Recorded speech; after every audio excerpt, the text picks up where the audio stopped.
মঙ্গলবারের সংঘর্ষের পর এনসিপি, যুবদল ও ছাত্রদলের ঘোষিত পাল্টাপাল্টি কর্মসূচিকে কেন্দ্র করে বুধবার সকাল থেকেই তমতমে হয়ে ওঠে হবিগঞ্জ শহর। যে কোনো অপ্রীতিকর পরিস্থিতি এড়াতে সকাল 10টার পর পৌর এলাকায় 144 ধারা জারি করেন জেলা প্রশাসক। শহরের গুরুত্বপূর্ণ মোড়ে মোড়ে অবস্থান নেয় বিপুল সংখ্যক পুলিশ। নিরাপত্তা জোরদারে মোতায়েন করা হয় 3 প্লাটুন বিজিবিও।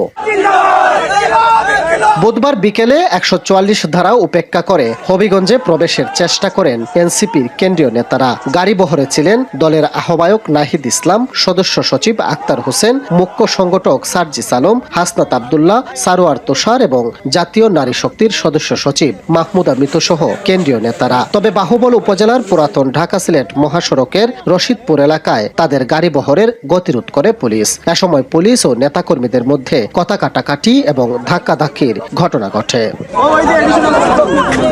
নোভা এলইডি টিভি, ঝকঝকে ছবি, নিখুঁত শব্দ, 5 বছরের ওয়ারেন্টি। নোভা মানি সঠিক মান, নিশ্চিত সেবা।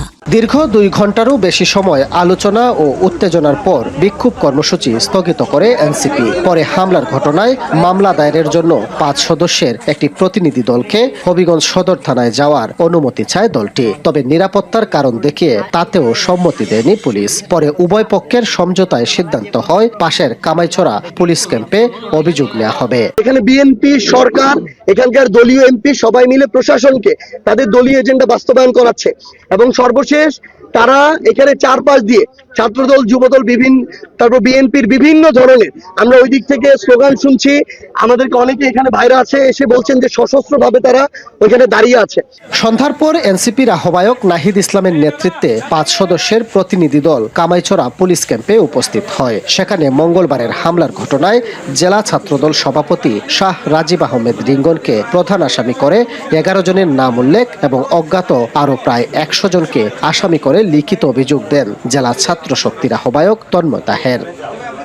মৌলভীবাজার থেকে রওনা দেওয়ার সময় আমাদের প্রথমে 400 পুলিশ দিয়ে তারা প্রতিহত করেছে। আমরা সেই ব্যারিকেড ভেঙেছি।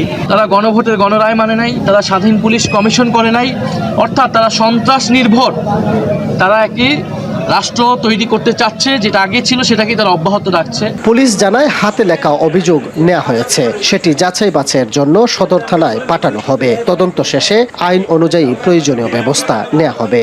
এটা আমি গ্রহণ করেছি। আমি এটা থানায় নিয়ে থানায় আমার অফিসার ইনচার্জ আছে, প্লাস আমার ঊর্ধ্বতন কর্তৃপক্ষ আছে, তাদের সাথে কথা বলে পরবর্তী যে আইনানুগ পদক্ষেপ এটা আমরা খুব দ্রুতই নেওয়ার ব্যবস্থা করব। অভিযোগ জমা দেওয়ার পর কেন্দ্রীয় নেতারা পুনরায় শ্রীমঙ্গলের উদ্দেশ্যে রওনা হন।